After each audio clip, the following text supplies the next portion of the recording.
Hi అండి, ఇవాళ recipe ఆలు పరాటా. ఆలుగడ్డలు ఇలా మెత్తగా ఉడికించుకోవాలండి. ఇలా స్మాష్ చేయాలి, మెత్తగా చేయాలి. అన్నీ చేసుకున్నాక దీంట్లో ఒక హాఫ్ స్పూన్ పసుపు,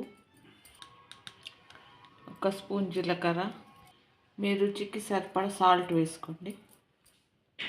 ఒక స్పూన్ కారము, ఒక స్పూన్ ధనియాల పొడి. ఇలా అన్నీ కలుపుకోవాలండి. ఉప్పు కారం బాగా కలిసేలా కలుపుకోవాలి.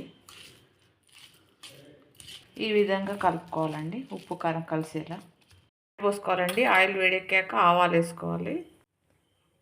కొద్దిగా ఆయిల్ పోసుకొని ఆయిల్ వేడెక్కాక ఆవాలు వేసుకోవాలండి. ఒక పచ్చిమిర్చి చిన్నగా కట్ చేసుకోవాలి.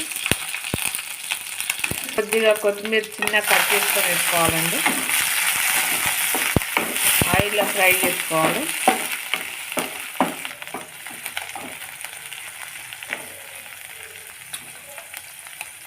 కొద్దిగా పసుపు,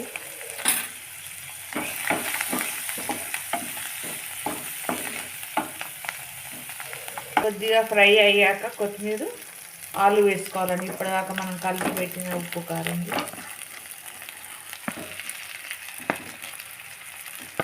ఒక 2-3 మినిట్స్ ఉడికించుకోవాలండి. ఇలా పచ్చి వాసన పోయేలా కొద్దిగా ఆయిల్లో ఉడికించుకోవాలండి.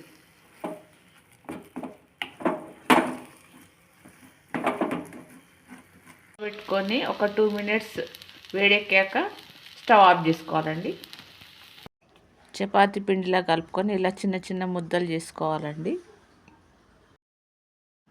ఇలా తాల్చుకోవాలండి. చపాతీలాగా తాల్చుకొని ఆయిల్ రుద్దాలి.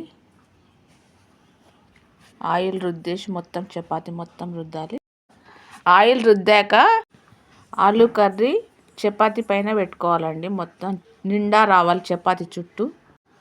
కర్రీ పెట్టేసుకున్నాక రోల్ చేసుకోవాలండి. ఇలా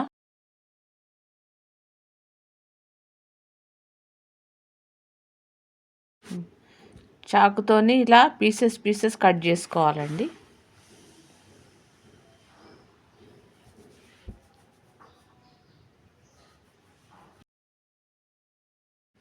పీసెస్ కట్ చేసుకున్న తర్వాత పొడిపిండి వేసుకొని పీట పైన కొద్దిగా ఇలా ప్రెస్ చేయాలండి.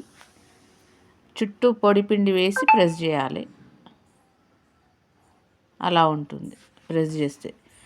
తర్వాత నాన్ స్టిక్ పై పెట్టుకొని కొద్దిగా ఆయిల్ వేసుకోవాలండి. ఆయిల్ వేసుకొని కాల్చుకోవాలి. 2 సైడ్లు కాల్చుకోవాలండి. తిప్పుతూ ఉండాలి. పిల్లలకి స్నాక్స్ లాగా ఈవినింగ్ ఐటెం బాగుంటుందండి. తొందరగా అయిపోతుంది. హెల్త్కి కూడా చాలా మంచిది గోధుమ పిండి.